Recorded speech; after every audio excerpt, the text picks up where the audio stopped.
The lodge owner's voice echoed across the snow-covered clearing, making sure every guest on the wraparound deck could hear. Look at this pathetic mess. Preston Caldwell III kicked at the crude snare constructed from stripped bark and salvaged wire, scattering it across the frozen ground. This is what passes for survival skills on my mountain. The old man, standing at the edge of the tree line, said nothing. His hands hung at his sides, weathered and mapped with scars that formed patterns no civilian I would recognize, patterns earned in jungles and deserts that existed on no public map. What Preston Caldwell did not know, what none of the wealthy hunters laughing on that deck could possibly understand, was that those same scarred hands had once built traps in the darkness of Laos that kept 17 American prisoners of war alive for 11 days while death hunted them through the undergrowth. The morning had started quietly enough.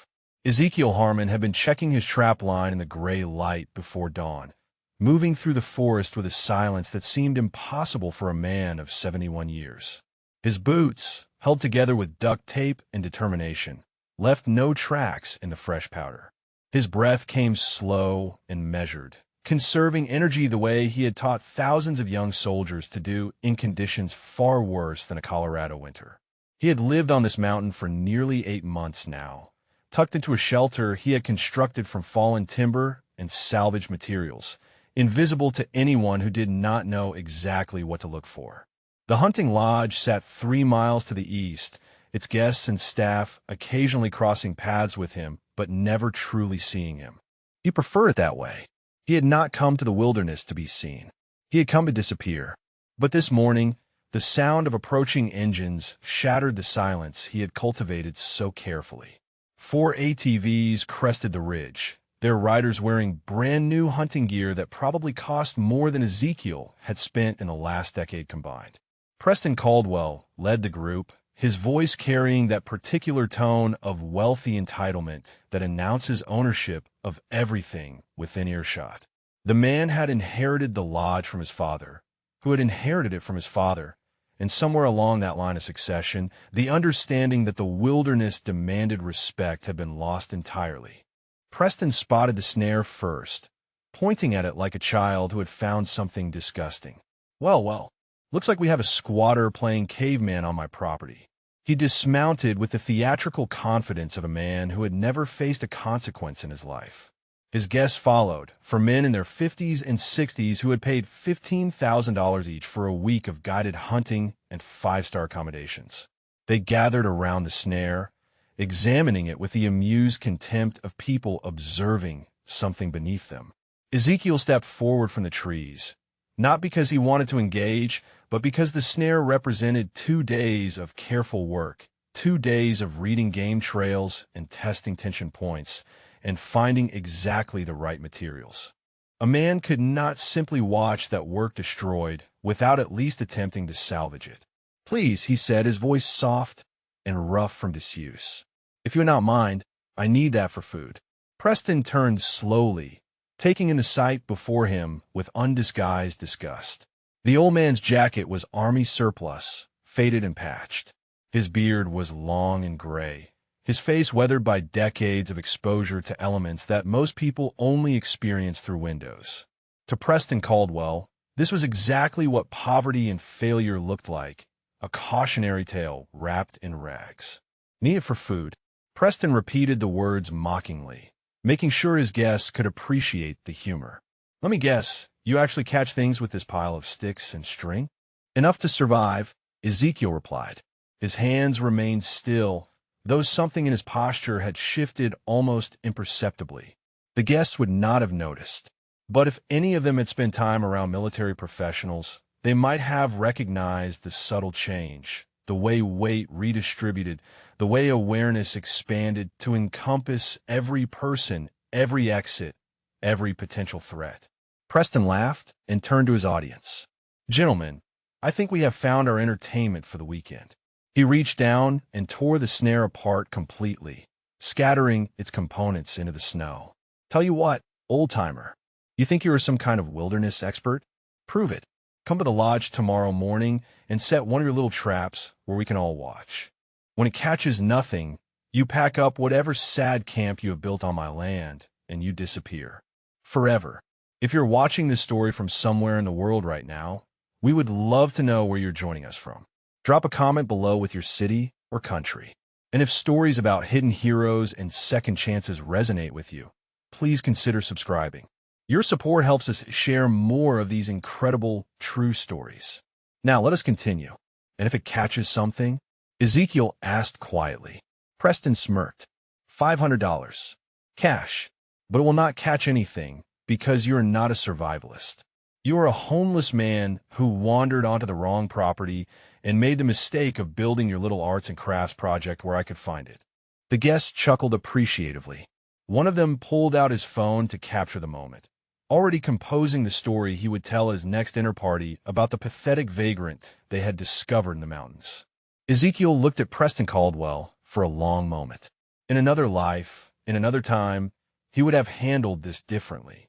He had faced warlords and enemy commanders, had negotiated for the lives of captured Americans in rooms where the wrong word meant death. This man, this soft and privileged child playing at authority, was nothing compared to the challenges Ezekiel had navigated in the shadows of history. But those days were behind him. He had left that man in the jungle with 17 prisoners and the ghost of his best friend. All that remained was an old man who wanted to be left alone. Fine, he said simply. Preston blinked, apparently having expected more resistance. Fine? Just like that? I will be at your lodge tomorrow at dawn. Show me where you want me to build the trap. Preston recovered quickly, his smirk returning. Make sure you explain every step to my guests. I want them to see exactly why your pathetic techniques do not work. Should be quite the show. He swung back onto his ATV, gunning the engine unnecessarily. And clean yourself up if you can. You're making my mountain look bad. The ATVs roared away, leaving churned snow and silence in their wake. Ezekiel stood motionless until the sound of engines faded completely. Then, slowly, he knelt and began gathering the scattered components of his destroyed snare. His fingers moved with an efficiency that seemed at odds with his appearance, sorting materials by type and potential use, wasting nothing. This was not desperation. This was training so deeply ingrained that it had become instinct, the muscle memory of a man who had survived in places where waste meant death. As he worked, his hand brushed against the dog tags hidden beneath his shirt. 2 sets. His own, worn smooth by decades against his skin. And another pair, the metal still carrying traces of a jungle that officially did not exist, bearing a name that Ezekiel whispered every morning when he woke and every night before he slept. Still here, brother, he murmured, still trying. What Preston Caldwell did not know, what his wealthy guests could never imagine, was that the man they had just mocked and challenged had written the survival manual that every special forces operator in the United States military had studied for the past 25 years.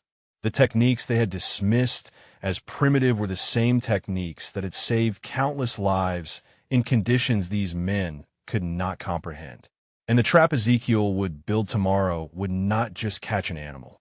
It would catch Preston Caldwell in a moment of reckoning he would never forget. The shelter was invisible unless you knew exactly where to look.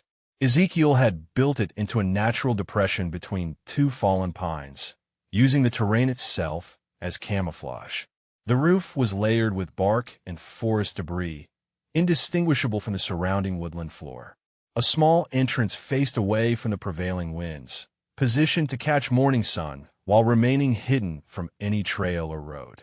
He had constructed it in 3 days using nothing but his hands and a knife he had carried for 40 years, the same knife that had built shelters in Vietnam, Afghanistan, and a dozen other places that existed only in classified files and the memories of men who had survived them. Inside, the space was small but meticulously organized. A sleeping platform raised off the cold ground. A fire pit vented through a natural crack in the rock face behind him. Every item had a purpose and a place. This was not the desperate hovel of a man who had lost everything. This was the deliberate construction of someone who understood exactly what survival required and refused to waste a single resource. Ezekiel sat on the edge of his platform, the destroyed snare components spread before him on a piece of salvaged canvas. His hands worked automatically, sorting and assessing, while his mind traveled somewhere else entirely. Somewhere 30 years in the past. Somewhere he had spent 3 decades trying to forget. The jungle had been so thick that sunlight barely reached the ground. Staff Sergeant Clement Ruiz had been on point, machete in hand, cutting a path that would leave no trace by morning. Behind them, 17 American prisoners of war moved in a shuffling line. Men who had been held in bamboo cages for months, some for years. Their bodies were broken. Their spirits were barely holding. And somewhere behind all of them, enemy patrols were searching with the patient determination of hunters who knew their prey could not move fast. "We need to stop," Ezekiel had whispered. "They cannot go any further tonight."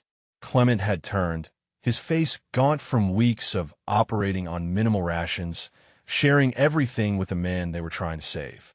2 more miles to the river crossing. If we stop here, they will find us by morning. If we push them further, we will lose 3 of them before dawn. Look at Harrison. Look at the pilot. Clement had looked. Technical Sergeant Harrison was being carried by 2 other prisoners, his feet too damaged from bamboo splints to support his weight. The pilot, a Navy lieutenant whose name Ezekiel would carry for the rest of his life, was shaking with fever, malaria burning through what remained of his strength. "We make camp," Ezekiel had decided. "I will set the perimeter. You get them fed and hydrated. We move again at 0400. Clement had nodded, trusting his mentor without question. That was how it had always been between them. Ezekiel had trained Clement from his first day at Sear School, had seen something in the young sergeant that reminded him of himself 20 years earlier.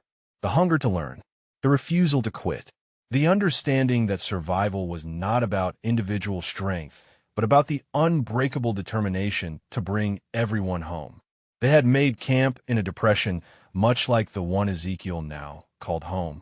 He had set snares around the perimeter, not to catch food, but to create an early warning system.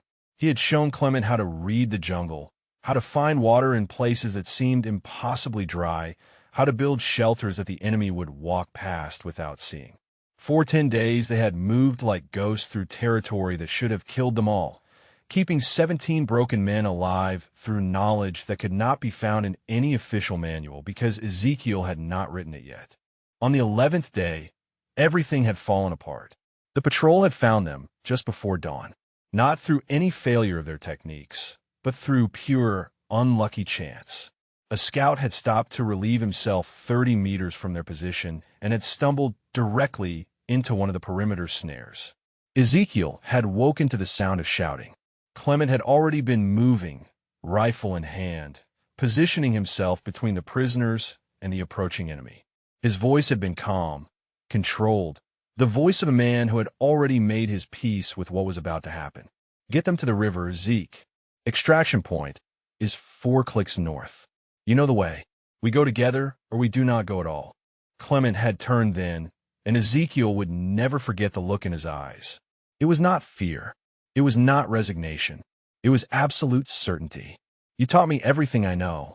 Every technique, every skill, every way to stay alive when everything says you should be dead. Now, let me use it to save them." He had gripped Ezekiel's shoulder hard. "Get them home. That is an order from your student." The sound of Clement's rifle had echoed through the jungle as Ezekiel led 17 prisoners toward the river. Single shots, spaced and precise, drawing the patrol away from the fleeing Americans. The shooting had continued for almost 20 minutes, far longer than should have been possible for one man against a full patrol. Then silence. Clement's body was never recovered. Ezekiel had written the Advanced Survival Field Manual 6 months later, pouring everything he knew onto those pages, everything he had taught Clement, everything Clement had used to buy 17 men their lives. The manual became the foundation of military survival training for a generation. Thousands of soldiers had studied those techniques. Hundreds had survived because of them.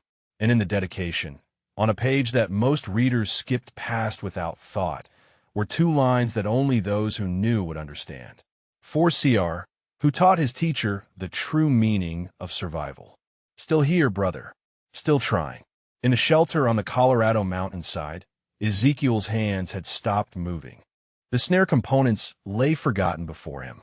Outside, the wind had picked up, pushing snow against the entrance of his shelter in patterns he read automatically, weather assessment ingrained so deeply it required no conscious thought. He reached beneath his shirt and pulled out the dog tags. His own were worn almost smooth, the stamped letters barely legible after decades against his skin. But the second set, Clement's tags recovered by a later team from the site of his last stand, those he had kept pristine.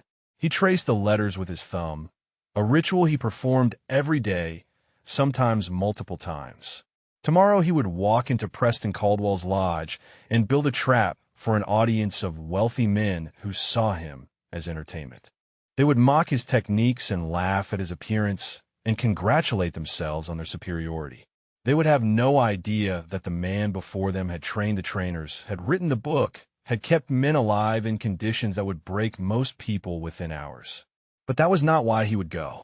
He would go because something in him still needed to prove that the skills he had given Clement, the knowledge that had cost his best friend's life, still had value, still worked, still mattered.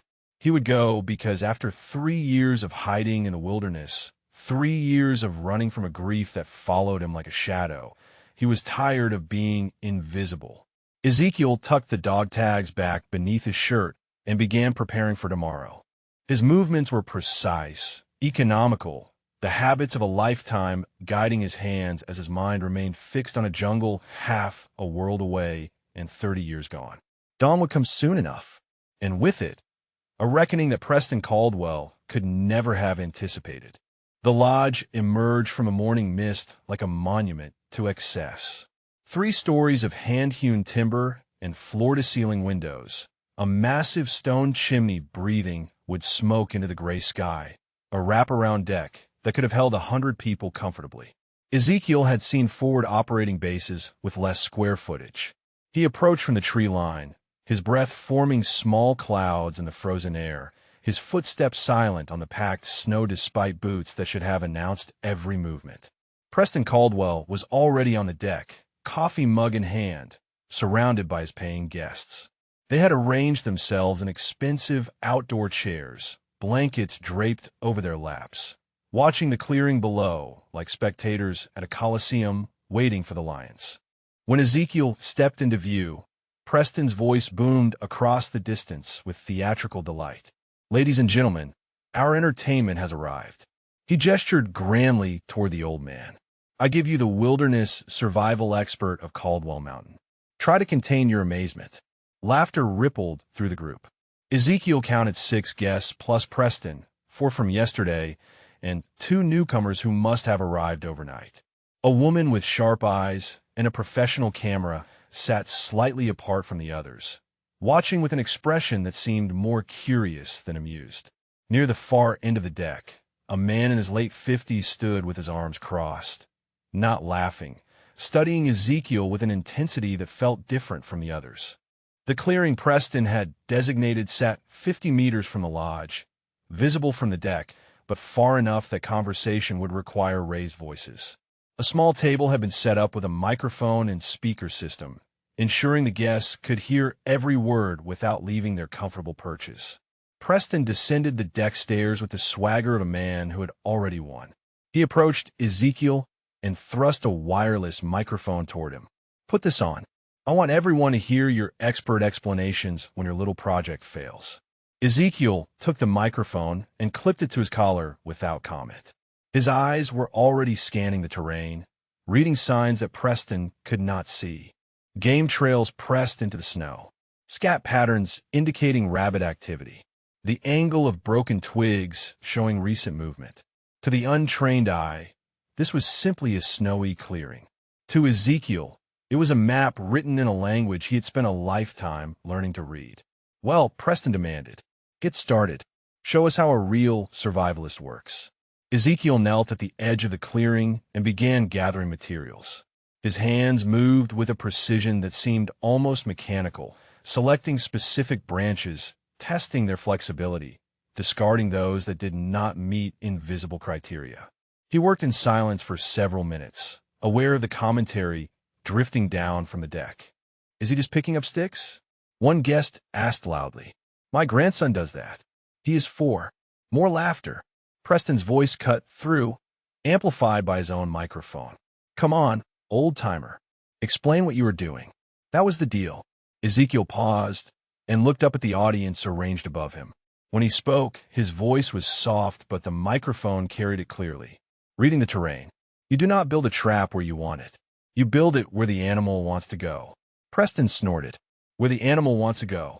How exactly do you know what an animal wants? Pressure in the snow.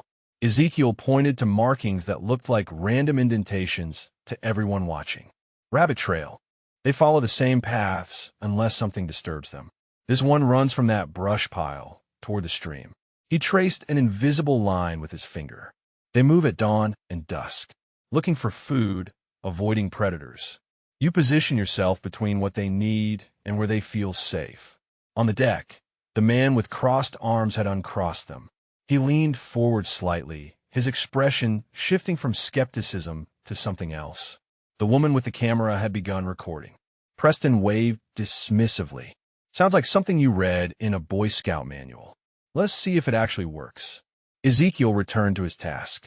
He stripped bark from a flexible branch, testing its tensile strength, then began constructing a trigger mechanism that required no metal, no manufacturer components. Just wood, bark fiber, and an understanding of physics that went far deeper than anything taught in civilian courses. The anchor knot he tied was unusual, a configuration that distributed tension across multiple points, designed to respond to a very specific weight range while ignoring smaller disturbances. The man on the deck had gone very still. His name was Dale Buckner, and he had worked as a hunting guide at the lodge for 3 years. Before that, he had spent 2 decades in the Army, including 2 tours with Special Forces in Afghanistan. He had survived things that would have broken most men, and he had done so because of training that had been drilled into him at a classified facility in the mountains of North Carolina. SEER School. Survival, evasion, resistance, escape. The most demanding survival training in the United States military. Dale knew knots. He had tied thousands of them in conditions ranging from frozen mountains to burning deserts. And the knot that old man had just tied was not in any civilian manual. It was not in most military manuals.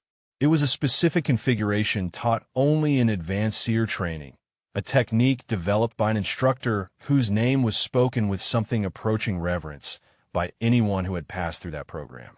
Dale's hands began to tremble. He watched the old man work, cataloging details he had missed before. The economy of movement. The way he positioned his body to minimize exposure to wind while maximizing his view of approach angles.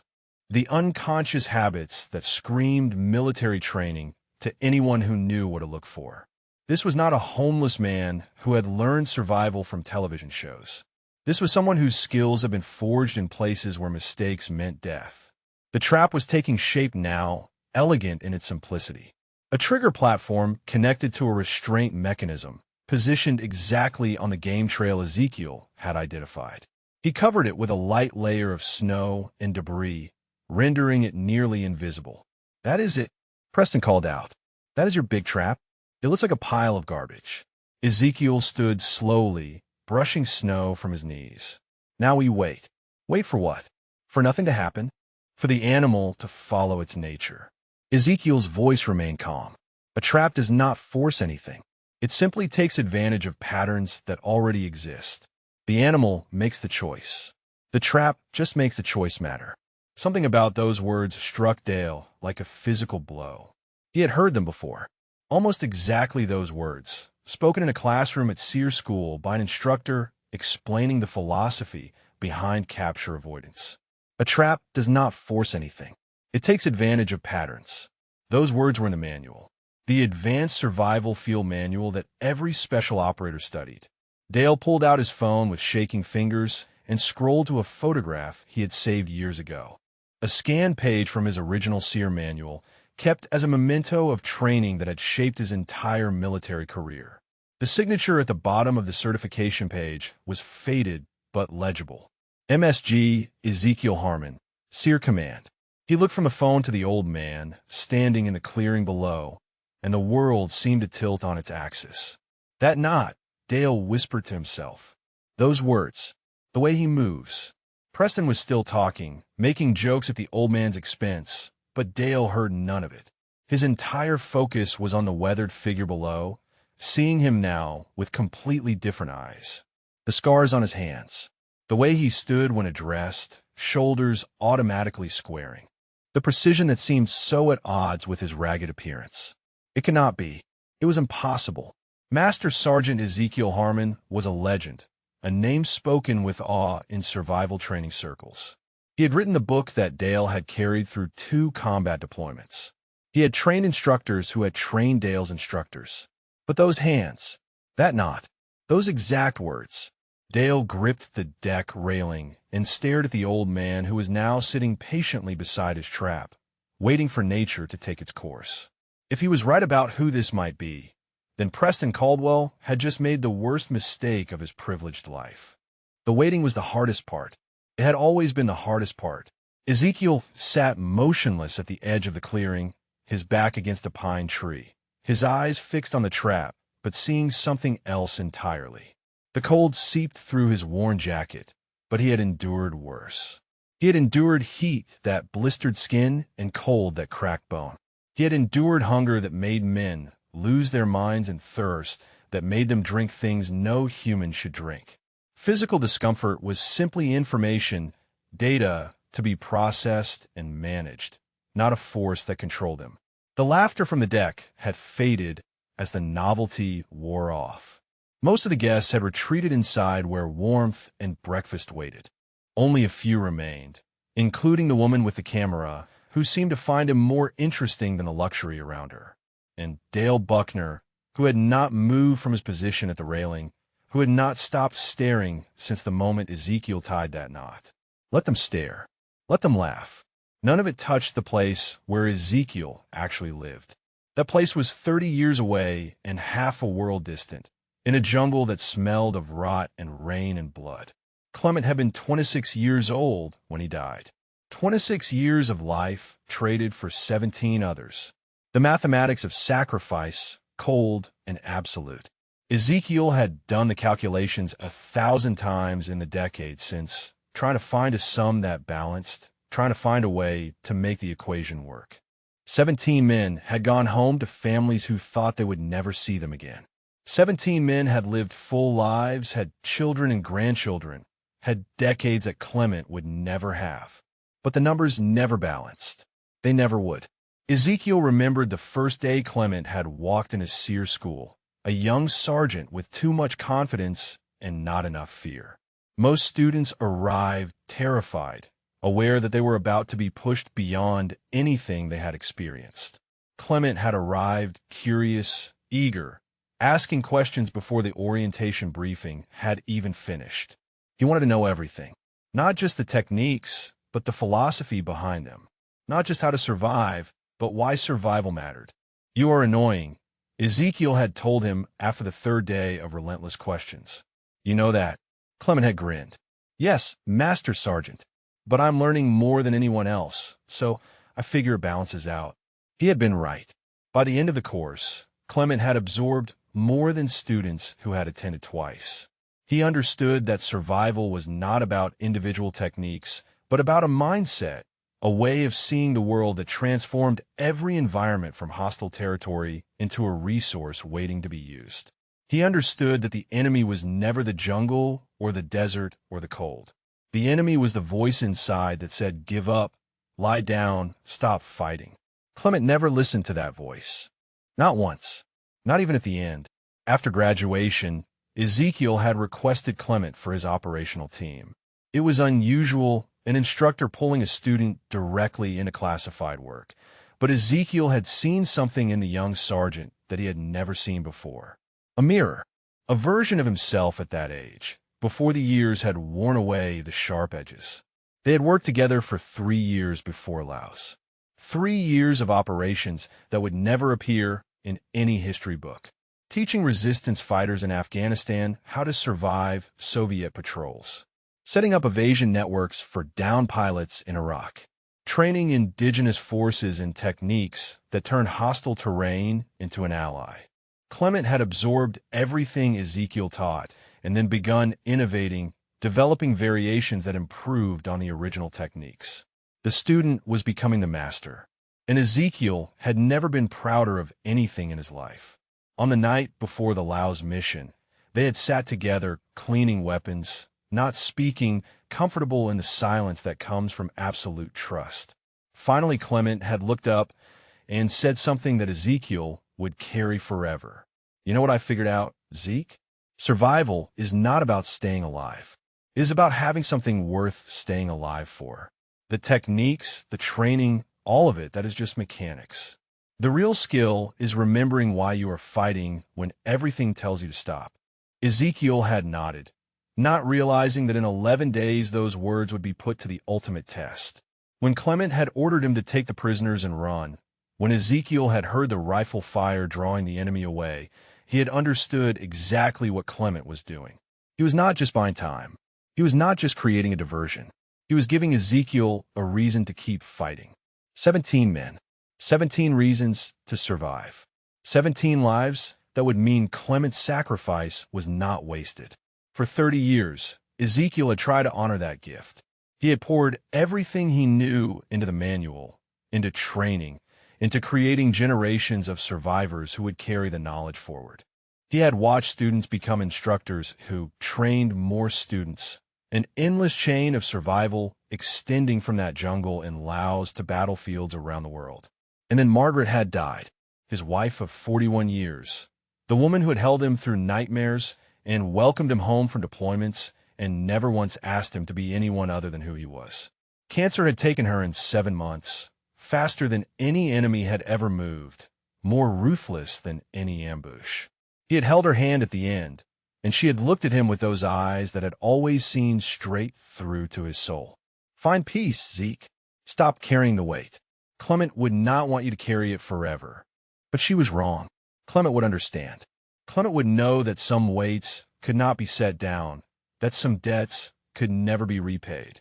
After the funeral, Ezekiel had given the house to his daughter, a woman he barely knew because decades of classified work had made him a stranger to his own family. He had donated everything else to veterans organizations, keeping only his knife, his dog tags, Clement's dog tags, and the clothes on his back. Then he had walked into the wilderness and tried to disappear. 3 years of solitude, 3 years of building shelters and setting traps and talking to a dead man every morning. 3 years of waiting for an ending that refused to come, because despite everything, despite the grief and the guilt and the bone-deep exhaustion, Ezekiel could not stop surviving. It was who he was. It was all he knew how to do. And now he sat in a clearing in Colorado, being mocked by a man who had never faced a moment of genuine hardship, waiting for a trap to prove something that should not need proving. The sun climbed higher. The morning cold began to ease. On the deck, Preston Caldwell emerged with fresh coffee and began making comments about how the great survivalist trap seemed to be catching nothing but snow. Ezekiel did not respond. His eyes remained on the trap, but his mind stayed in the jungle, walking beside a ghost who had never stopped teaching him about what survival really meant. Somewhere on the deck, Dale Buckner was making a phone call. His voice was low and urgent, asking someone to look something up, to confirm something impossible. And in the brush at the far edge of the clearing, invisible to everyone but Ezekiel, a rabbit had begun making its way toward the game trail. The hours crawled past like wounded animals. By midday, the deck had emptied almost completely. The wealthy guest had grown bored with watching an old man sit motionless beside a pile of sticks and snow.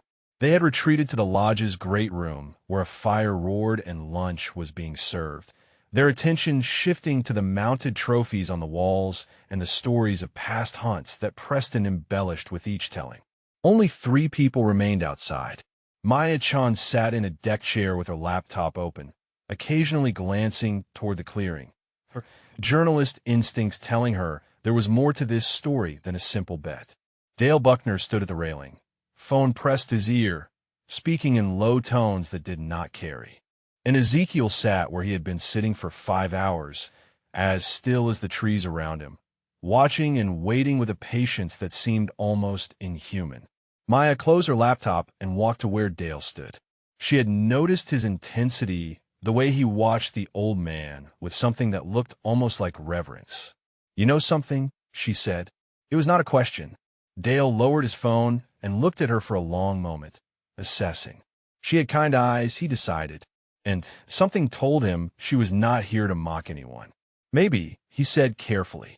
"I'm trying to confirm something." "About him?" Maya nodded toward Ezekiel. "About who he might be." Maya studied the old man in the clearing. He had not moved in over an hour, had not shifted position, had not shown any sign of discomfort despite the cold. "Who sits like that?" she asked.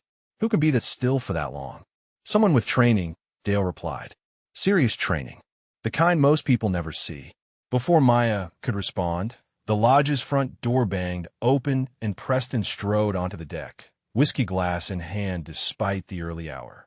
His face was flushed with alcohol and satisfaction.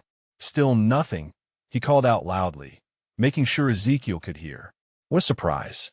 The great wilderness expert cannot catch a cold, let alone an animal. He took a long drink and laughed at his own joke. "Sun is past noon, old-timer. You have maybe 5 hours until you lose our little bet, and I have you escorted off my property for good." Ezekiel did not respond, did not move, did not acknowledge that Preston had spoken at all. This seemed to irritate Preston more than any response could have. He set his glass on the railing and descended the deck stairs, walking toward the clearing with the unsteady gait of a man who had started drinking before breakfast. Dale tensed. Maya pulled out her phone and began recording. Preston stopped a few feet from where Ezekiel sat and stood over him, using his height to intimidate. "You know what I think? I think you're a fraud. I think you wandered onto my mountain with some fantasy about living off the land, and now you're too proud to admit you have no idea what you are doing." Ezekiel looked up at him with eyes that held no anger, no fear, nothing but a calm assessment that seemed to look straight through Preston to something behind him. "The trap will work," Ezekiel said quietly. "Patience is part of the process." "Patience." Preston spat the word. "You have been sitting here for 5 hours. My guests are bored. I am bored. This whole thing was supposed to be entertainment, and instead it is just sad." He gestured at Ezekiel's worn clothing, his weathered face, the obvious poverty of his circumstances. "Look at you. You are pathetic. A failure pretending to have skills he does not possess." On the deck, Dale's hands clenched into fists. He had heard enough. He started to move toward the stairs, but Maya caught his arm. "Wait," she whispered. "Let it play out." Preston was still talking, his voice rising with each sentence. "You know what real survival looks like?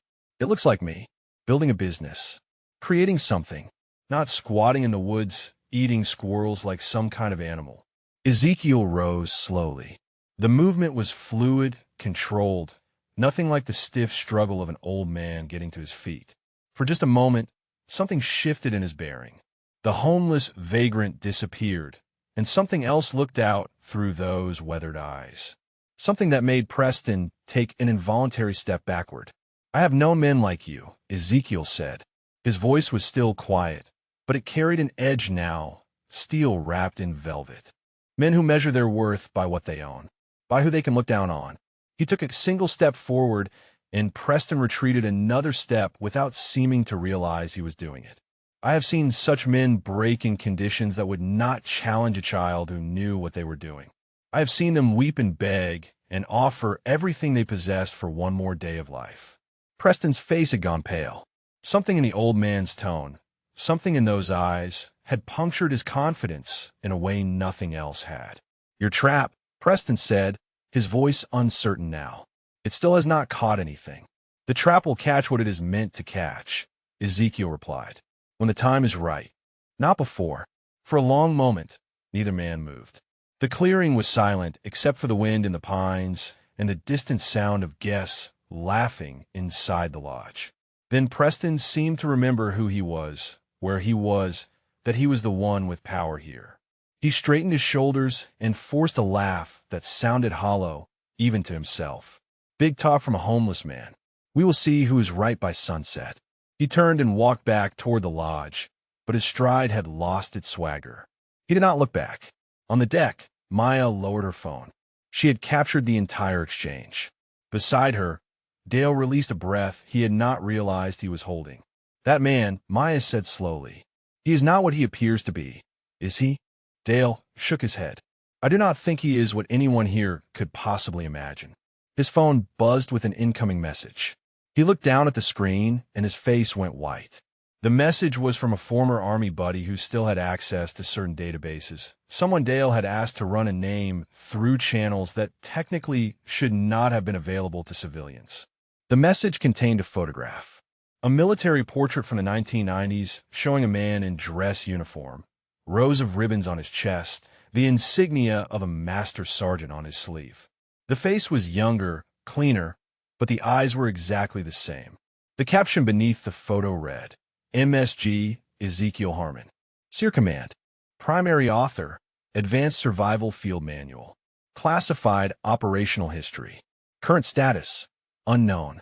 Presumed deceased." Dale looked from the phone to the old man who had returned to his patient vigil beside the trap. His hand was shaking so badly he nearly dropped the phone. "Oh my God," he whispered. "It is him. It is actually him." Maya leaned over to look at the screen. "Who is he?" Dale's voice was barely audible. "He is the man who wrote the book on survival. Literally, every special operator in the United States military learned from his manual. He trained the trainers. He is a legend." Maya looked at the ragged figure in the clearing, then back at the military portrait on Dale's phone. The contrast was staggering. "And Preston Caldwell just called him pathetic," she said. Dale nodded slowly, a grim satisfaction beginning to replace his shock. Yes, he did. And something tells me that before this day is over, Preston is going to learn exactly how wrong he was." In the clearing below, Ezekiel sat motionless, watching the tree line. And in the shadows at the edge of the forest, a rabbit took another careful step toward the game trail. The afternoon sun had begun its descent toward the mountain peaks when Colonel Raymond Voss arrived at Caldwell Lodge. His black SUV pulled into the gravel lot with the quiet authority of a man who had spent 40 years commanding respect without demanding it. He had driven up from Denver for the weekend, a hunting trip arranged months ago by a West Point classmate who had promised excellent elk and even better whiskey. What he found instead was a circus. Preston met him at the door with excessive enthusiasm, pumping his hand and calling him colonel with the reverence of someone who had never served but liked the sound of military titles. Voss tolerated the greeting with practiced patience, scanning the great room as Preston launched into a description of the weekend's activities. "And you have to see this," Preston said, steering Voss toward the deck. "We have a genuine wilderness character performing for us. Some homeless fellow who thinks he can catch animals with sticks and string. Been at it all day with nothing to show for it." Voss frowned. "Performing?" Preston laughed. "I made him a bet. If his little trap catches something by sunset, I give him $500. When it catches nothing, he leaves my property forever." The guests have been loving it. Something cold settled in Voss's chest. He had commanded men in combat, had made decisions that cost lives and saved others, and he had learned to recognize cruelty even when it wore the mask of entertainment. "Show me," he said. They stepped onto the deck, and Voss immediately noticed two people standing apart from the few remaining guests. A woman with a camera and a man in his 50s who stood at attention the moment he saw Voss's bearing. Military, Voss recognized instantly. The man had the look of someone who had served, but it was the figure in the clearing that captured his attention.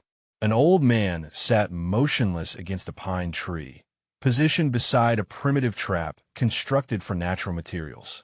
His clothing was worn, his appearance ragged, but something about the way he held himself triggered a recognition that Voss could not immediately place. The stillness, the economy of posture, the way his eyes tracked movement without his head turning. Voss had seen men sit like that before, in forward operating bases, in extraction zones, in the quiet moments before missions that many would not return from. "How long has he been there?" Voss asked. Preston checked his watch. "Almost 7 hours now. Has not moved, has not complained, has not caught a single thing. Sunset is in about 2 hours. I'm already planning what I will say when I have him escorted off. Voss did not respond. He walked to where the other military man stood and extended his hand. Colonel Raymond Voss, retired. Infantry, then Special Operations Command. Dale Buckner straightened further, if that was possible. Dale Buckner, sir. Former Special Forces. 2 tours in Afghanistan. Voss nodded, appreciating the firm handshake. You have been watching him. It was not a question, and Dale did not treat it as one. Yes, sir. Since this morning. And? Dale glanced at Preston, who had wandered over to refill his drink, then lowered his voice. Sir, I need to show you something. But not here. They moved to the far end of the deck, Maya following without being invited. Dale pulled out his phone and handed it to the colonel. Voss looked at the screen. A military portrait stared back at him, a face he did not immediately recognize, but the ribbons on the chest told a story he understood intimately. Silver Star. Bronze Star with Valor Device.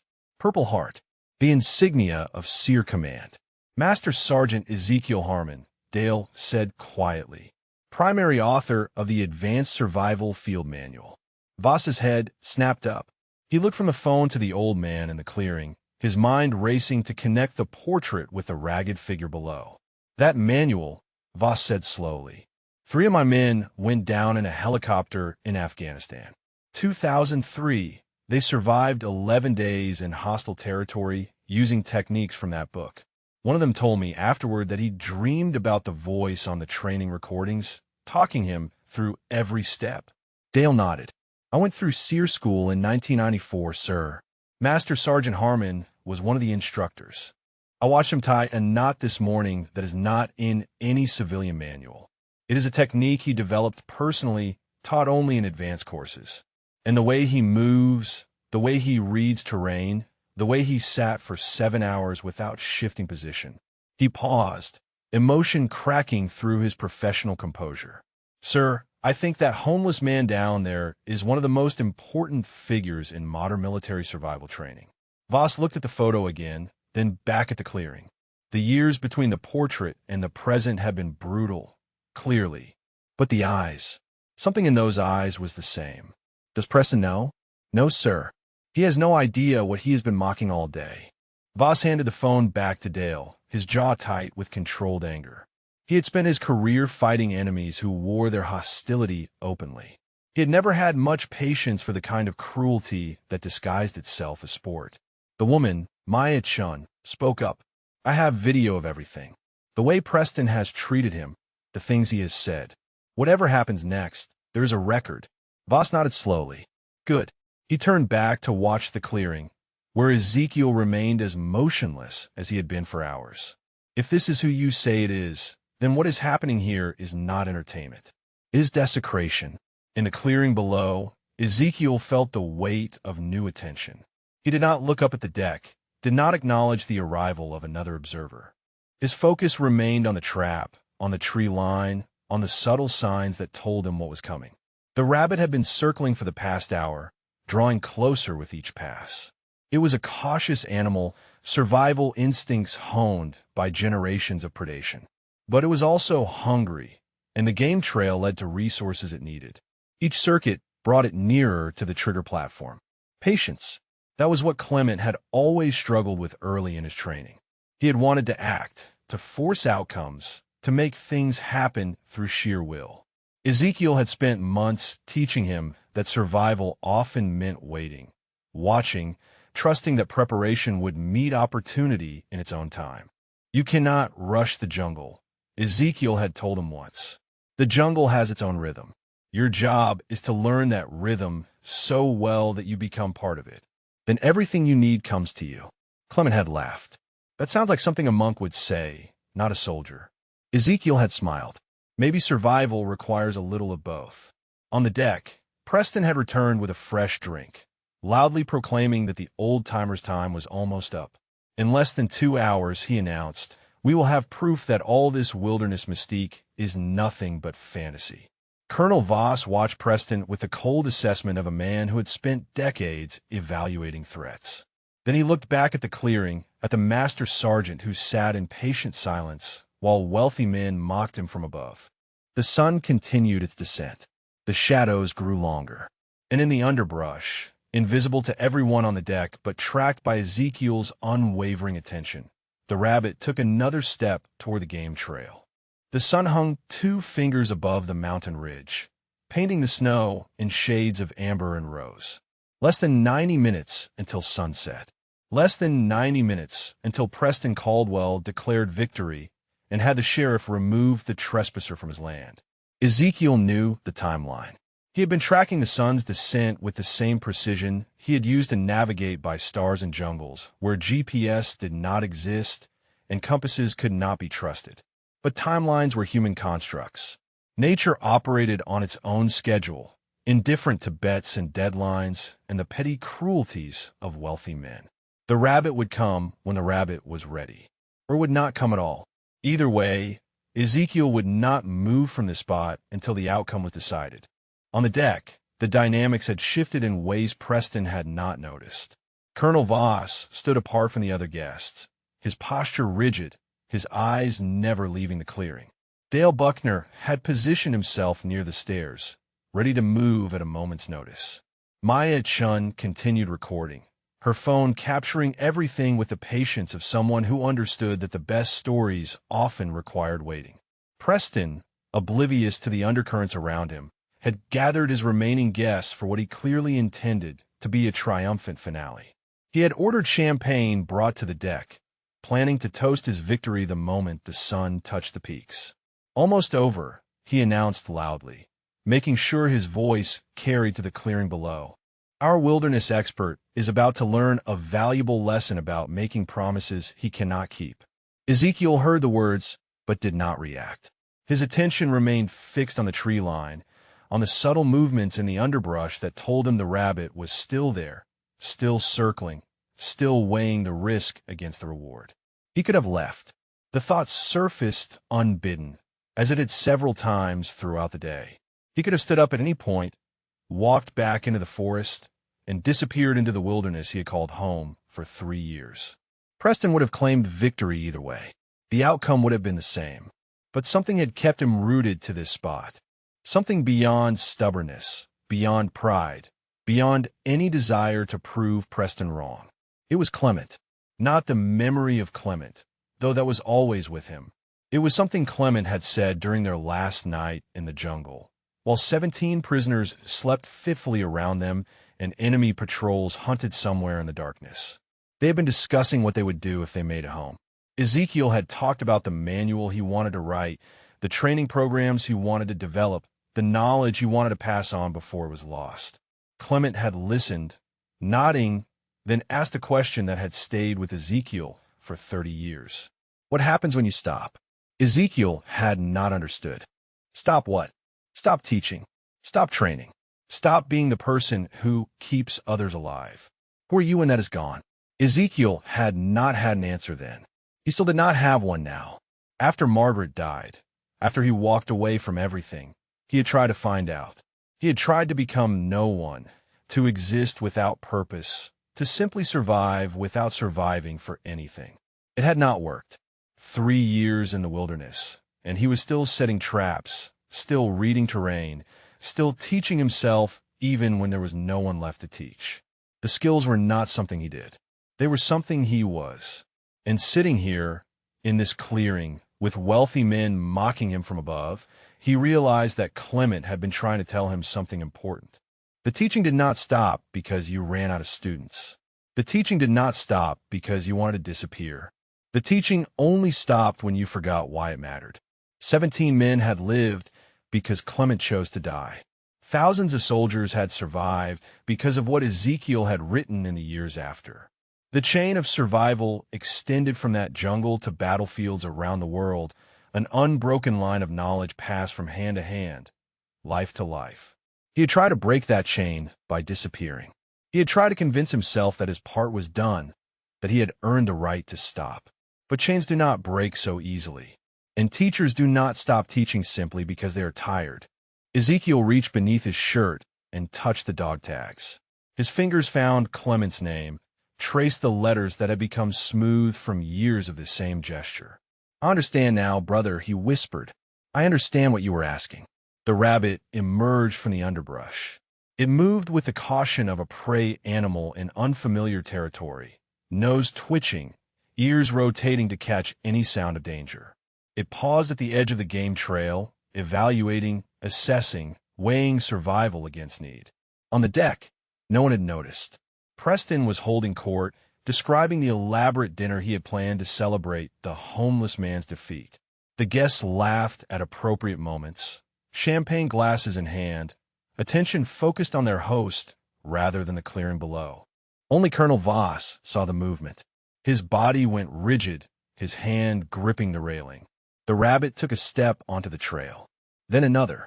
It was following the path Ezekiel had identified that morning, the route he had read in the pressure of snow and the angle of broken twigs. It moved toward the trap with the inevitability of water flowing downhill, drawn by patterns older than human memory. Ezekiel did not move, did not breathe, did not do anything that might send vibrations through the ground or scent through the air. He had become part of the landscape, as still as the stones, as patient as the mountains themselves. The rabbit's front paw touched the trigger platform.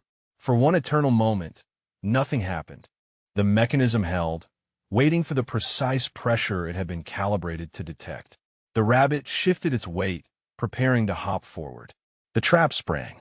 The sound was small, a snap of released tension and a brief thrash of movement. But in the silence of the clearing, it carried like a gunshot. On the deck, Preston stopped mid-sentence. The champagne glass froze halfway to his lips. Ezekiel rose slowly and walked to the trap. The rabbit was caught cleanly in the restraint mechanism, unharmed but unable to escape. He knelt beside it, his hands gentle as he assessed the animal, checking for injury with the care of someone who understood that survival was not about cruelty. The microphone was still clipped to his collar. His voice, when he spoke, was soft but carried clearly through the speaker system. A trap does not force anything. It takes advantage of patterns that already exist. The animal makes the choice. The trap just makes the choice matter. He looked up at the deck, at the faces frozen in various stages of shock and disbelief. His eyes found Preston Caldwell, who stood with champagne dripping unnoticed from his tilted glass. The trap worked, Ezekiel said simply. I believe you owe me $500. Preston Caldwell's face cycled through emotions like a slot machine that could not find a winning combination. Shock gave way to disbelief, disbelief to anger, anger to something that looked almost like fear. He set his champagne glass down with a clatter and descended the deck stairs, his movements jerky with barely contained fury. That proves nothing, he said, his voice too loud, too sharp. You got lucky. 1 rabbit in 8 hours. A child could have done better. Ezekiel had released the rabbit back into the wild, watching it disappear into the underbrush with the same patient attention he had given everything else that day. He straightened and faced Preston with an expression that held no triumph, no satisfaction, nothing but the calm assessment of a man who had faced far worse than an angry lodge owner. The bet was that my trap would catch something before sunset, Ezekiel said quietly. It did. The terms were your terms, Mr. Caldwell. Preston's hands clenched into fists at his sides. The guests on the deck had gone silent, watching the confrontation with the uncomfortable fascination of people witnessing something they knew they should stop but could not look away from. I'm not paying you anything, Preston spat. You cheated somehow. You must have baited it or prepositioned something or trained that rabbit like some kind of circus act. Colonel Voss stepped forward from the deck railing, his voice cutting through the clearing with the authority of a man who had commanded thousands. He did not cheat, Mr. Caldwell. I watched the entire demonstration. That trap was built from raw materials gathered on site, using techniques that require years of expertise to master. Preston wheeled on him. And who are you to tell me what happened on my own property? Colonel Raymond Voss, United States Army, retired. I spent 35 years in service, including 15 in Special Operations Command. I know fieldcraft when I see it. What this man demonstrated today is not luck. It is mastery. Something in Preston's expression flickered, a crack in his certainty, but he pushed through it with the stubbornness of someone who had never learned to accept being wrong.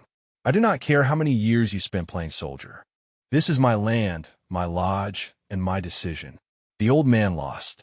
He caught a rabbit, Dale Buckner said, descending the stairs to stand beside the colonel. By your own terms, he won. Preston turned on Dale with venom in his eyes. You are fired. Get your things and get off my property. Dale did not flinch. That is fine. I was planning to quit anyway. He looked at Ezekiel with something approaching reverence. Some things are more important than a paycheck. The tension in the clearing had become almost physical, a weight pressing down on everyone present. Maya Chun had moved to the bottom of the stairs, her phone still recording, capturing every word and gesture. Preston took a step toward Ezekiel, jabbing a finger at his chest. I want you gone. Right now.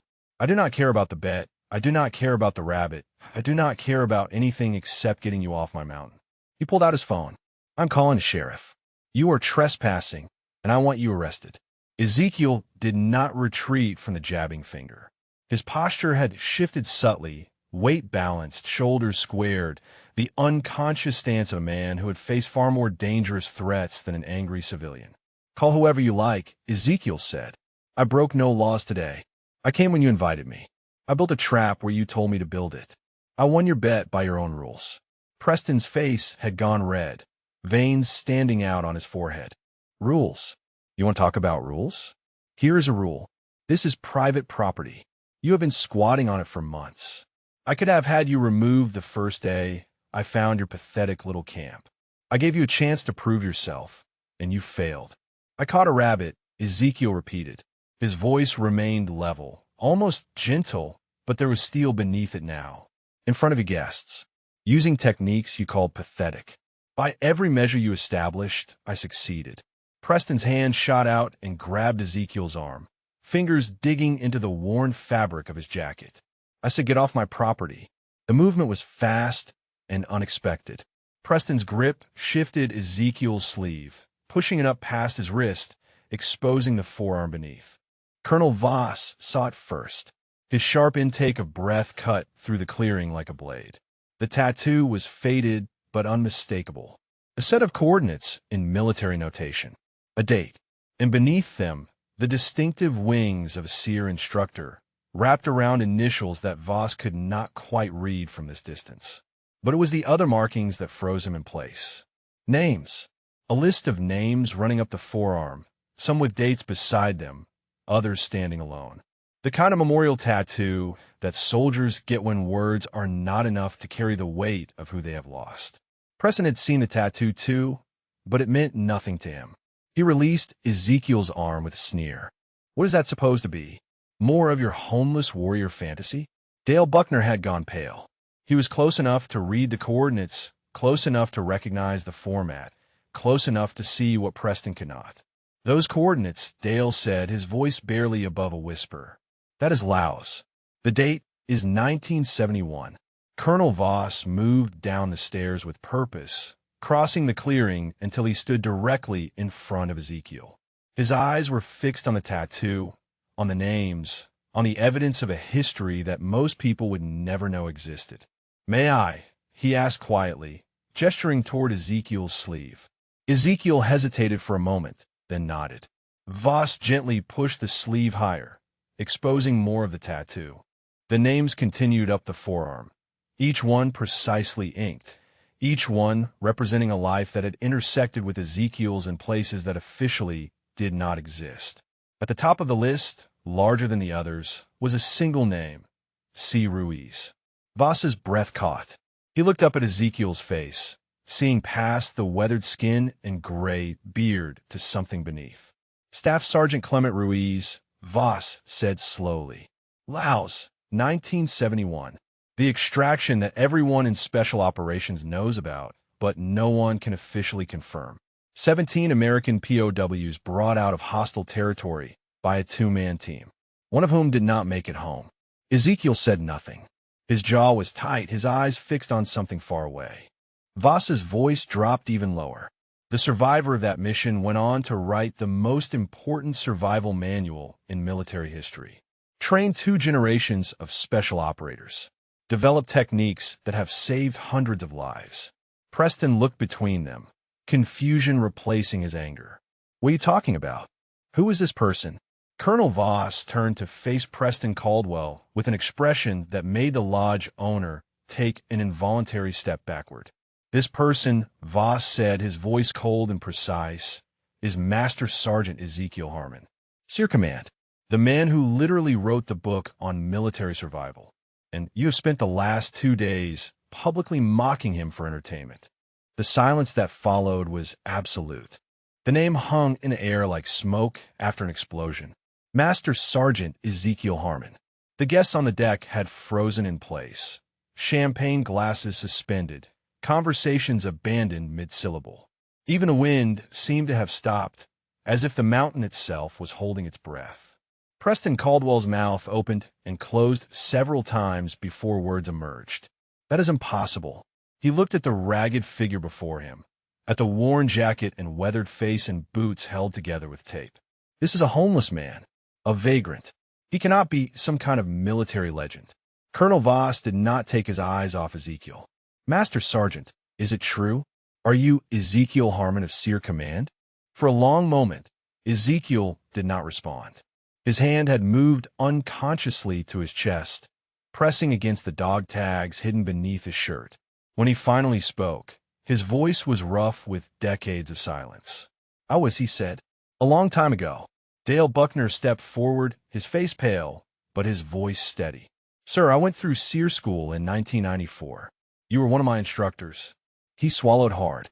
"I have carried your manual through 2 combat deployments. The techniques you developed saved my life more times than I can count." Ezekiel looked at Dale, recognition flickering in his eyes. "Buckner, you were the sergeant who asked about the anchor, not modification. Wanted to know why it worked better than the standard configuration." Dale let out a sound that was half laugh, half sob. "You remember that?" "I remember everyone I trained," Ezekiel said quietly. "Every face, every question, every soldier who walked out of that program with skills they did not have when they walked in." On the deck, one of the guests had pulled out his phone and was searching rapidly. His face went white as he read from the screen. "Master Sergeant Ezekiel Harmon, primary author of the Advanced Survival Field Manual, recipient of a Silver Star, Bronze Star with Valor Device, multiple Purple Hearts." His voice cracked. "Credited with training over 3,000 Special Operations personnel during a 23-year career. Current status listed as unknown, presumed deceased." Preston shook his head violently. No, this is some kind of scam. He probably looked up information online and memorized it. Anyone could claim to be this person." Colonel Voss turned on Preston with barely contained fury. "That tattoo on his arm contains coordinates for a classified location in Laos. Information that is not available online. Information that only someone who was actually there would know." He gestured toward Ezekiel's forearm.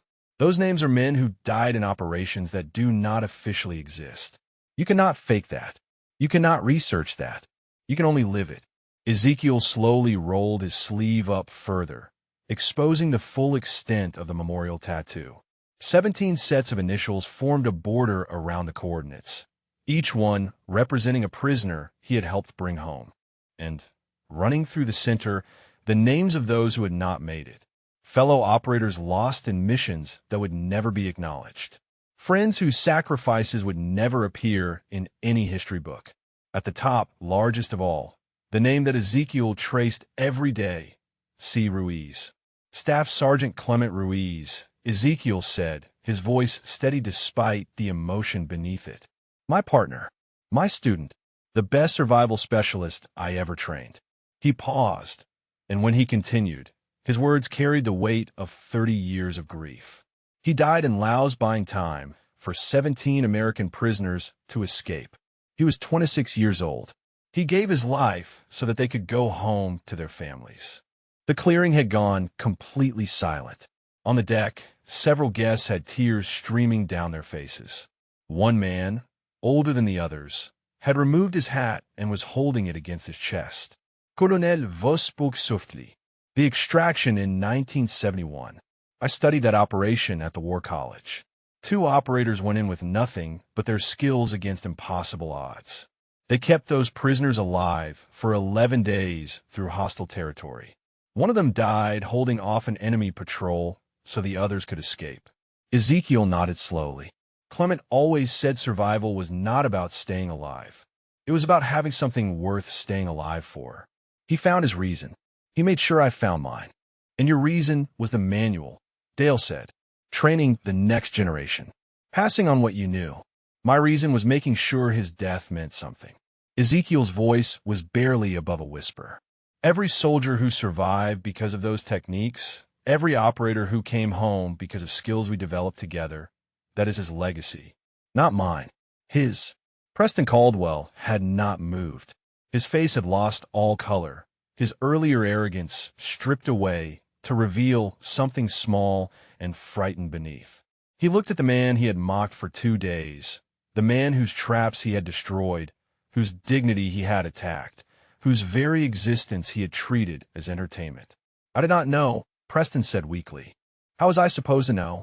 Colonel Voss turned to face him with undisguised contempt. You were not supposed to know. That is precisely the point. He gestured at Ezekiel's ragged clothing, his weathered appearance, the obvious poverty of his circumstances. You saw a homeless man and assumed he was worthless. You saw someone with nothing and decided he deserved your cruelty. You did not need to know who he was to treat him with basic human dignity. Preston opened his mouth to respond, but no words came. Every veteran you see on these streets, Ezekiel said quietly. Every man or woman who looks broken, who looks like they have nothing left. He met Preston's eyes with a gaze that carried the weight of decades. Remember, they might have carried a weight you will never understand. Do not judge. Do not assume. Just remember, the silence stretched. The sun had nearly touched the mountain peaks, painting the snow in shades of gold and crimson. The bet that had seemed so important hours ago had become irrelevant, forgotten in the face of a truth that none of them had expected. Dale Buckner was the first to move. He walked to where Ezekiel stood and came to attention, his posture parade ground perfect despite 3 years away from active duty. Then he raised his hand in a salute. Colonel Voss followed, his salute crisp and precise. On the deck, the older guest who had removed his hat stepped forward.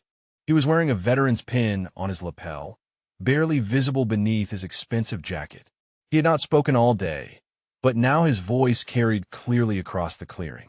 Korea, he said, 1952. I know what it means to serve. He saluted. One by one, others followed. Not all of them, but enough. Enough to transform the deck from a gallery of spectators into something that looked almost like an honor guard.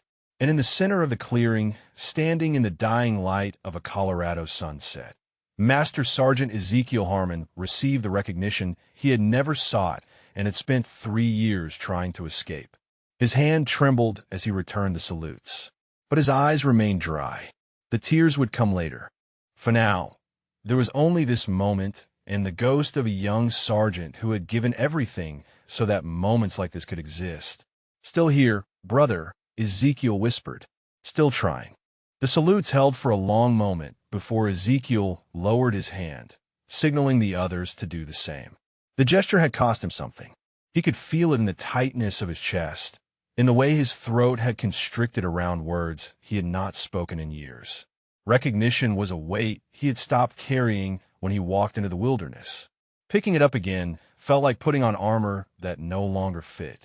Colonel Voss approached him slowly, the way one might approach a wounded animal that could still bite. Master Sergeant, I have to ask, why? Why disappear? Why live like this when you could have had anything you wanted? Ezekiel looked at the faces surrounding him. The guests on the deck, some still wiping tears. Dale Buckner, standing at attention as if he could not remember how to stand any other way. Maya Chun with her phone still recording, her expression caught somewhere between professional detachment and genuine emotion. My wife died, Ezekiel said finally. 3 years ago. Cancer. He paused, the words coming slowly, rusty from disuse. After the funeral, I looked around at my life and realized I did not recognize any of it. The house we had shared for 40 years. The daughter who had grown up while I was deployed. The career that had taken everything I had to give. He turned and looked toward the mountains, their peaks now silhouetted against the fading sky. Margaret told me to find peace, to stop carrying the weight, but I did not know how to do that. I only knew how to survive. So I came here. I thought if I could just exist without purpose, without mission, without anyone depending on me, maybe the weight would finally lift. Did it? Dale asked quietly. Ezekiel shook his head. No, the weight does not lift. But I learned something, standing here today, building that trap, while people mocked me from above. He looked at Dale, at Voss, at the others who had saluted. The weight is not meant to be lifted. It is meant to be carried. And sometimes carrying it means letting others see it. Preston Caldwell had not moved from where he stood. His face had cycled through a dozen emotions since the revelation, settling finally on something that looked almost like physical illness. The color had drained from his cheeks. His hands hung limp at his sides. He looked like a man who had just watched his entire understanding of the world collapse. I need to, he started then stopped. His voice cracked. I did not mean to. Colonel Voss turned to face him. You did not mean to what? Mock a decorated veteran? Destroy his traps for entertainment? Publicly humiliate a man who has given more to this country than you could comprehend? I thought he was just... Preston swallowed hard. I thought he was nobody, and that made it acceptable. Voss's voice was ice. That is precisely the problem, Mr. Caldwell. You thought he was nobody, so you treated him as less than human. You turned his survival into a spectacle for your wealthy guests. You made cruelty into entertainment because you believed there would be no consequences. Maya Chin lowered her phone and spoke for the first time since the revelation. There will be consequences now. I am a journalist. Outdoor recreation and adventure travel, primarily. But this story, she looked at Ezekiel with something approaching reverence. This story is going everywhere. By tomorrow morning, every major outlet in the country will know what happened here. Preston's face went even paler. You cannot. My business. My reputation. Your reputation, Dale said flatly, is exactly what it should be. A man who mocks homeless veterans for sport. That is who you are. That is who you chose to be. The world deserves to know. Ezekiel raised a hand, and the clearing went quiet. He turned to face Preston directly, and something in his expression made the lodge owner flinch. I have watched men break under pressure that would destroy most people, Ezekiel said. Prisoners who had been tortured for months, who had lost everything, who had every reason to give up. Some of them broke. Some of them did not. The difference was never strength. It was never toughness. It was whether they could look at themselves honestly and decide to be different. He took a step toward Preston, who retreated involuntarily. You are not a bad man, Mr. Caldwell. You are a man who has never been tested. You have never had to choose who you want to be when everything is stripped away.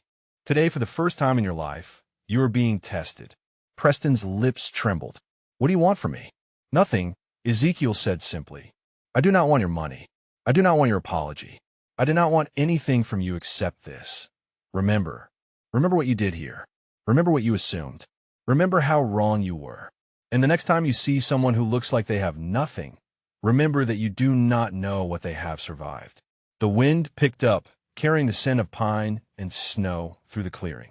The sun had slipped below the peaks now, leaving the sky streaked with purple and orange. The temperature was dropping rapidly, but no one moved to go inside. Colonel Voss broke the silence. Master Sergeant, what will you do now? You cannot stay out here. Not after this. Ezekiel looked toward the tree line, toward the wilderness that had been his home for 3 years. The shelter he had built with his own hands. The trap lines that had kept him fed. The solitary existence that had felt like punishment and refuge in equal measure. I do not know, he admitted. I came here to disappear. That does not seem possible anymore. Dale stepped forward. Sir, there are people who need to know you are alive. Students you trained who became instructors themselves. Operators whose lives you saved without ever meeting them. He paused, emotion cracking through his composure. The survival community thought you were dead. When you disappeared, they assumed the worst. There was a memorial service at Fort Bragg 2 years ago. Ezekiel closed his eyes. He had not known about the memorial, had not considered that his disappearance would be interpreted as death. had not thought about the people he had left behind when he walked into the wilderness. "I am sorry," he said quietly. "I was not thinking about anyone else. I was only thinking about myself." "No one blamed you," Dale said. "After everything you gave, after everything you lost, no one blamed you for needing to disappear. But sir, with respect, the disappearing is over now. The question is what comes next. What comes next?" The words echoed in Ezekiel's mind. For 3 years, there had been no next. There had only been today, and then tomorrow, and then the day after that. Survival without purpose. Existence without direction. But standing here, surrounded by people who had saluted him, who had recognized what he carried, who had seen past the rags to the man beneath, Ezekiel felt something he had not felt in a very long time. He felt the weight shift. Not lift. Never lift. But shift, settling into a position that might actually be bearable. Clement's voice echoed in his memory. Survival is not about staying alive. It is about having something worth staying alive for. For 30 years, that something had been the manual, the training, the endless chain of knowledge passed from hand to hand. Then it had been Margaret, her presence the anchor that kept him tethered to a world he no longer understood. Now, standing in the fading light of a Colorado sunset, Ezekiel Harmon began to wonder if there might be something else. Something he had not yet found. Something that was waiting for him to stop running long enough to see it. The first star appeared above the mountains. Ezekiel watched it flicker to life, and for the first time in 3 years, he did not wish he could disappear into the darkness. The sheriff's cruiser arrived 20 minutes after sunset, its headlights cutting through the darkness as it wound up the mountain road. Preston had made the call hours ago, back when he still believed he held all the power. Now he stood on the deck watching the vehicle approach with the expression of a man who had summoned a storm he could not control. Deputy Sarah Mendez stepped out of the cruiser and surveyed the scene with the practiced eye of someone who had responded to hundreds of calls at wealthy properties. The lodge glowing with warmth. The cluster of people in the clearing. The tension that hung in the air like smoke. "I received a report of trespasser," she said, approaching the group. "Mr. Caldwell?" Preston stepped forward, but his earlier confidence had evaporated. He gestured weakly toward Ezekiel. "This man has been living on my property without permission. I want him removed." Deputy Mendez looked at Ezekiel, taking in the worn clothing, the weathered face, the posture that seemed somehow at odds with his appearance. "And you are?" Before Ezekiel could respond, Colonel Voss stepped forward. "Deputy, my name is Colonel Raymond Voss, United States Army, retired. Before you proceed, there are some things you should know about this situation." Over the next 10 minutes, Voss laid out everything that had happened. The bet, the public mockery, the demonstration, the revelation of Ezekiel's identity and service record. Deputy Mendez listened without interruption, her expression shifting from professional neutrality to something harder as the story unfolded. When Voss finished, Mendez turned to Preston. "So let me understand this correctly. You found a homeless veteran living on the edge of your property. Instead of calling us or offering assistance, you challenged him to a public demonstration and mocked him in front of your guests for entertainment. And when he won your bet, you called us to have him arrested anyway." Preston's mouth worked silently. "That is not exactly how it happened. I have video," Maya said, holding up her phone. "Every moment, every word, including the part where you grabbed his arm and demanded he leave after he had already won." Deputy Mendez studied Preston for a long moment. "Mr. Caldwell, I have been a deputy in this county for 12 years. I have responded to calls from your lodge at least a dozen times. Noise complaints, drunk guests, minor disputes." She shook her head slowly. "This is the first time I have been genuinely ashamed to answer one of your calls." "He was trespassing," Preston insisted weakly. "That is still illegal." Mendez turned to Ezekiel. "Sir, were you living on Mr. Caldwell's property?" "At the edge of it," Ezekiel replied. "National Forest borders his land about a mile from here. I kept my camp on the forest side. I only crossed onto his property to check trap lines. Trap lines that I found and destroyed," Preston added, apparently not realizing he was making things worse. Deputy Mendez pinched the bridge of her nose. "So you destroyed his property, then challenge him to rebuild it on your land, then try to have him arrested when he succeeded. She looked at Preston with undisguised disgust. Mr. Caldwell, I'm not going to arrest this man. What I'm going to do is document everything that happened here today. And I'm going to recommend that the county prosecutor review whether your actions constitute harassment of a vulnerable adult. Preston went pale. You cannot be serious. I am completely serious. She turned to Ezekiel. Sir, do you have somewhere safe to stay tonight? Before Ezekiel could answer, Dale spoke up. He is staying with me. I have a cabin about 10 miles from here. Private. Quiet. He looked at Ezekiel. If you are willing, Master Sergeant. Ezekiel hesitated. He had not slept under another person's roof in 3 years. The thought of walls and warmth and human company felt foreign, almost threatening. But something in Dale's expression, the earnest respect of a former student, made it impossible to refuse. For tonight, Ezekiel said, we can figure out the rest tomorrow. Colonel vos no ded approvingly. I will be staying in the area for a few days. He handed Ezekiel a card. My contact information. There are people who need to know you are alive, Master Sergeant. When you are ready, I can help make those connections. On the deck, the remaining guests had begun to disperse. Several approached Preston with tight-lipped expressions, informing him they would be checking out immediately. One man, the Korean War veteran who had saluted, stopped in front of Preston and spoke quietly. I have been coming to this lodge for 15 years. My father came here before me. He shook his head. I will not be back, and I will make sure everyone I know understands why. Preston watched his guests leave, watched his reputation crumble in real time, watched the consequences of his cruelty unfold with the inexorable force of gravity. He looked like a man watching his house burn down, unable to do anything but stand and stare. Maya approached Ezekiel as the group began to break up. Master Sergeant, I meant what I said about this story. It is going to reach a lot of people. She paused. But I want you to know that I will not publish anything without your permission. If you want to stay disappeared, I will respect that. Ezekiel considered her words. 3 years ago, he would have refused without hesitation. Privacy had been his only goal, anonymity his only comfort. But standing here now, after everything that had happened, the idea of disappearing again felt like running. And he was tired of running. Tell the story, he said. Not for me. For Clement. For every veteran who gets looked at the way Preston looked at me. He met her eyes. Tell them what we carry. Tell them why it matters. Maya nodded, her eyes bright with unshed tears. I will. I promise. Dale touched Ezekiel's arm gently. Sir, my truck is this way. Whenever you are ready. Ezekiel took one last look at the clearing where he had spent the day. The trap site was invisible now, swallowed by darkness. The deck where wealthy men had mocked him stood empty. Preston Caldwell had retreated inside, unable to face any more of the consequences he had earned.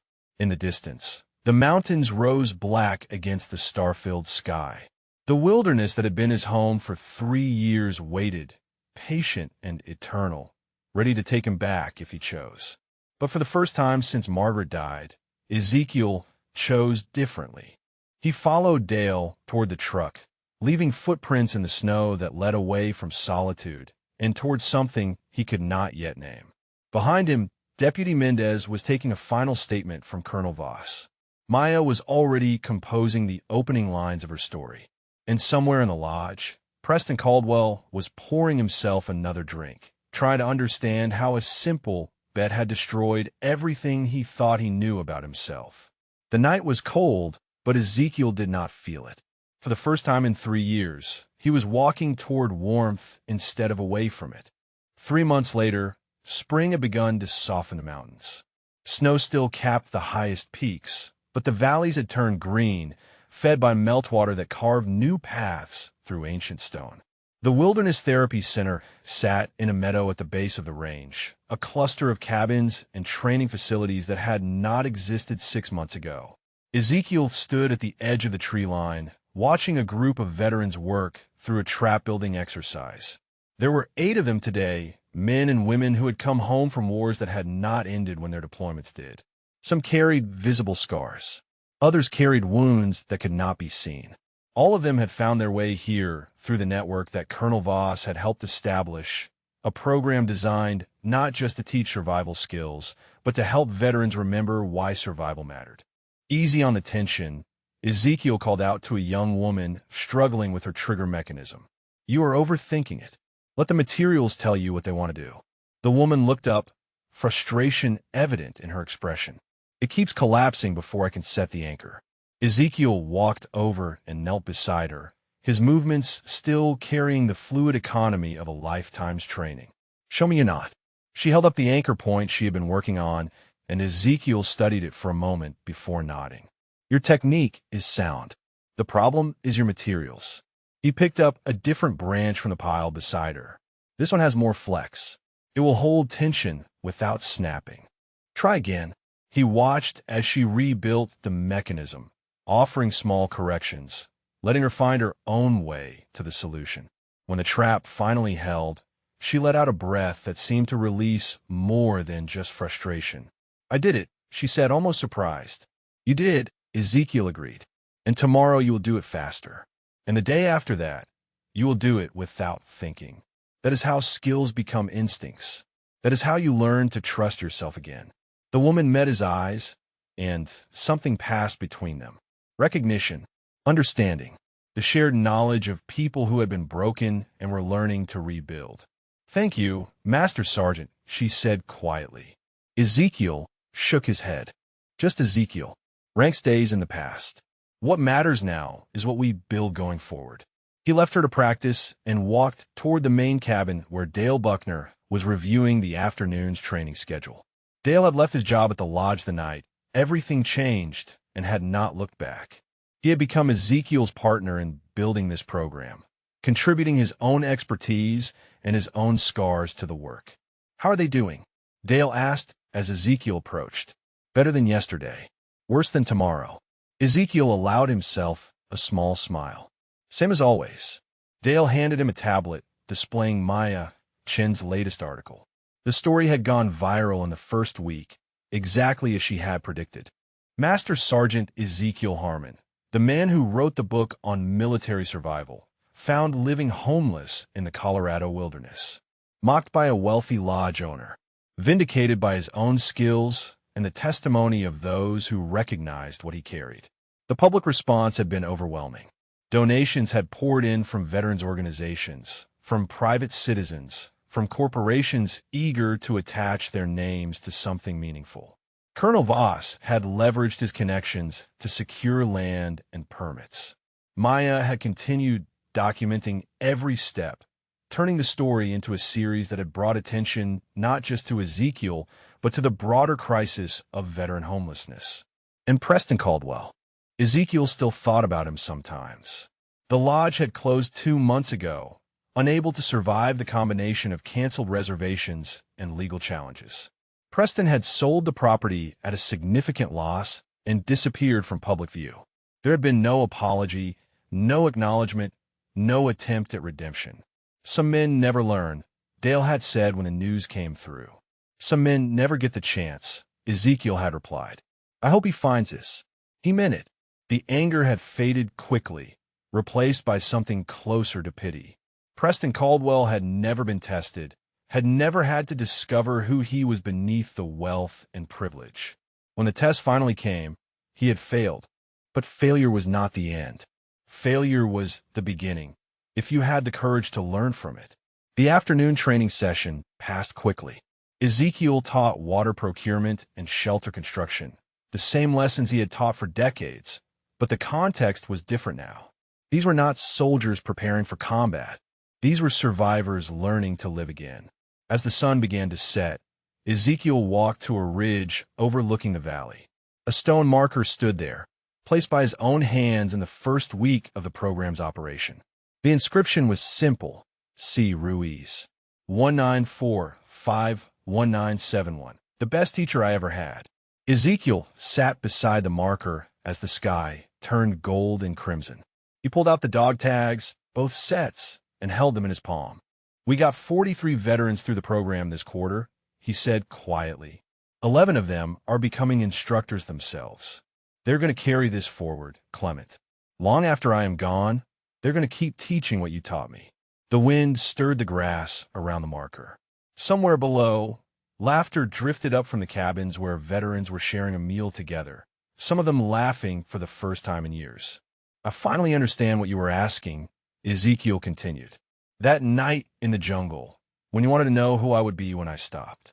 He smiled, the expression unfamiliar on his weathered face, but growing more comfortable each day. I do not stop, brother. That is the answer. I do not stop teaching. I do not stop learning. I do not stop carrying what we carry. I just find new ways to do it. He stood slowly, joints protesting but holding, and looked out at the mountains that had been his home for 3 years. He did not live in the wilderness anymore. He had a cabin at the center, a small space filled with books and photographs and the accumulated evidence of a life being rebuilt. But he still walked these ridges every evening, still spoke to his brother as the sun went down, still carried the weight that would never lift but had finally found its proper balance. The first stars appeared above the peaks. Ezekiel touched the dog tags one more time, then tucked them back beneath his shirt. Still here, brother, he whispered. Still teaching. He walked back down the ridge toward the lights of the center, toward the veterans who needed what he carried, toward the future he had finally stopped running from. If this story moved you, if it reminded you that heroes walk among us in forms we might not recognize, please subscribe to our channel. Share in the comments who the quiet hero in your life is, the teacher or mentor whose lessons you still carry. Sometimes the greatest warriors are not the ones in uniform. Sometimes they're the ones who teach us how to survive. Thank you for watching. And in the gathering darkness of a Colorado evening, Master Sergeant Ezekiel Harmon finally came home.